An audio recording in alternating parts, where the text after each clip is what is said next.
25 factors deciding your PR application outcome is a topic of discussion for this presentation. So there are as high as 25 factors which are taken into consideration when the decision on your PR application is made. Now before we continue with the presentation, I want to make one thing clear that ICA, Immigration and Checkpoint Authority, does not make it public as to which factors it take into consideration. So their criteria is secret. The listing here, what I am telling, is based on my practical experience in this field.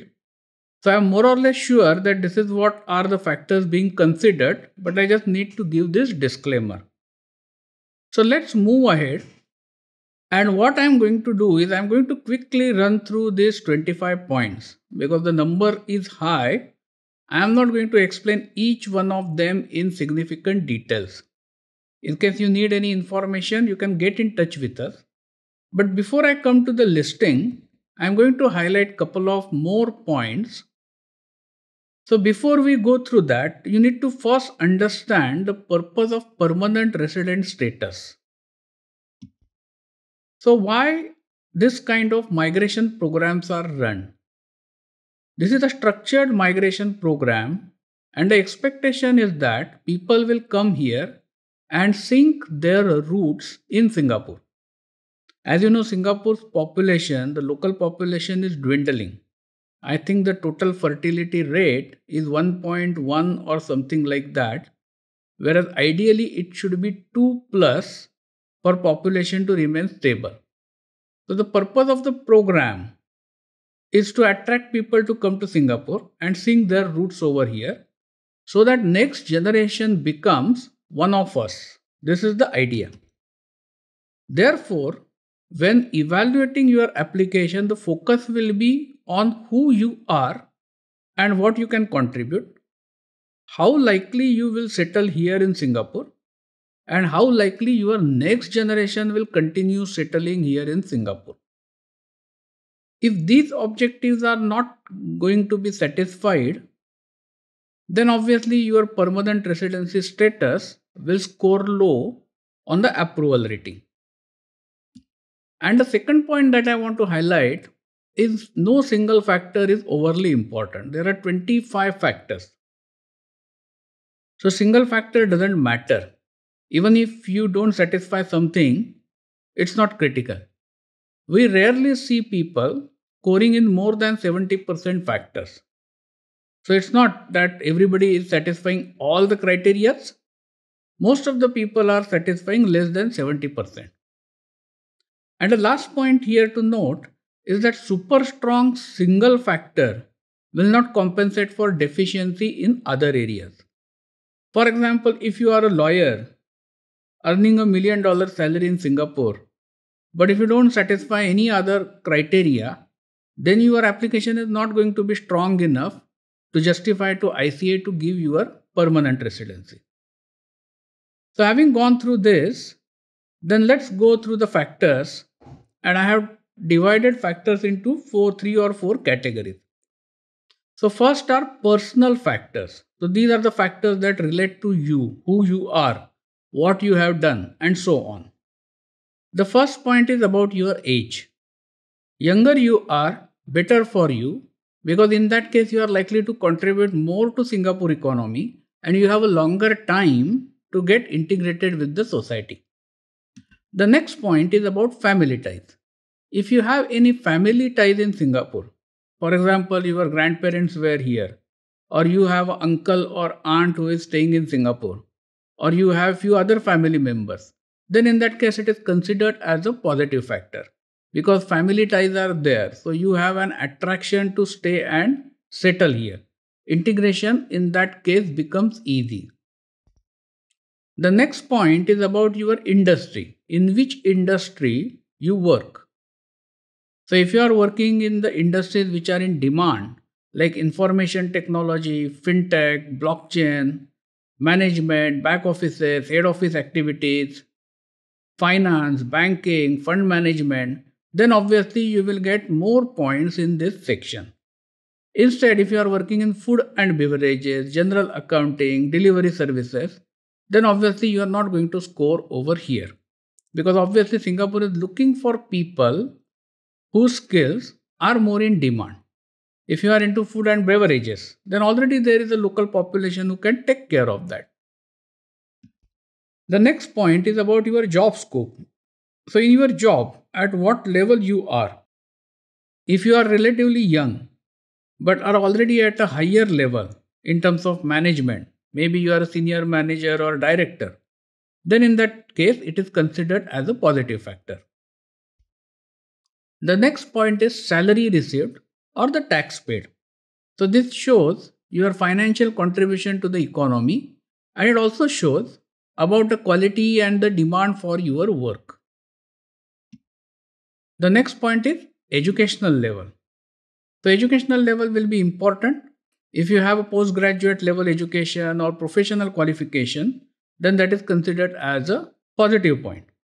Instead, if you are only secondary educated or you have done only diploma, then in that circumstances, you will not score in this section. The next point is university from where. I mean to say, from which university you have done your education. Suppose two people have done MBA, Masters in Business Administration. One of them has done the MBA from Harvard University and another person has done from some little known university. Obviously, the first person is going to score much more in this section because the university from where he has taken the education is of a high repute. The next point is, do you have recommendation letters or testimonials? For example, you can ask your previous employers, seniors, or friends to write a recommendation letter for you. We don't need a heap of letters, but if somebody is saying something good about you, then it shows that you are a person of a good character. Have you earned any awards and recognitions? If you have, that can be a plus point. Maybe you have got some award in some national level discussion, or maybe you have created a research paper that has been recognized somewhere. So you can add it over here. Are you working in job or are you an entrepreneur? If you are an entrepreneur, it will be considered as a positive point.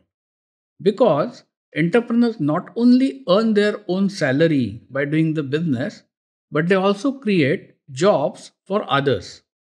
So you might end up giving job for another 2 or 3 Singaporeans, and that is definitely a positive point. And the last point on this section is, are you a subject matter expert in any specific domain? Now, subject matter expert means a recognized one. For example, you normally give talks on geological matters or maybe on archaeology in various universities. Then that can be one of the positive points. So these are the personal factors around you which will get evaluated while taking the decision.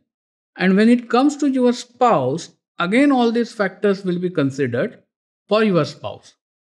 So your spouse age, family types, industry, job scope, and everything on this list will get considered. Now moving on to the next slide, we will talk about family aspects. Are you married? If you are married, it is definitely considered a plus point because then you are likely to have next generation and they are likely to sink their roots here. If you are having children, then again this is a positive point. If your child goes to a local school, then this will be definitely considered as a positive point because the child has already started integrating into the local society. And the last point will be son versus daughter.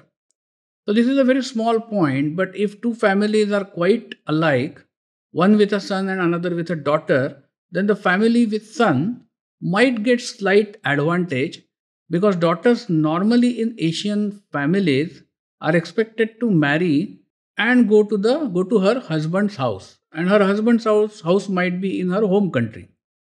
So it is possible that she might leave Singapore after that. So this factor become important. The next one is the financial section, and here the authorities will like to know if you have any investment. If you have done investment in Singapore, then obviously it is a positive factor. Instead, some people, all their saving they will send back to their home country, which is not considered that good That means you are likely to go back to your home country when your active life is over or when you lose your job or something happens to you. Do you have a life insurance coverage that will be considered as a beneficial?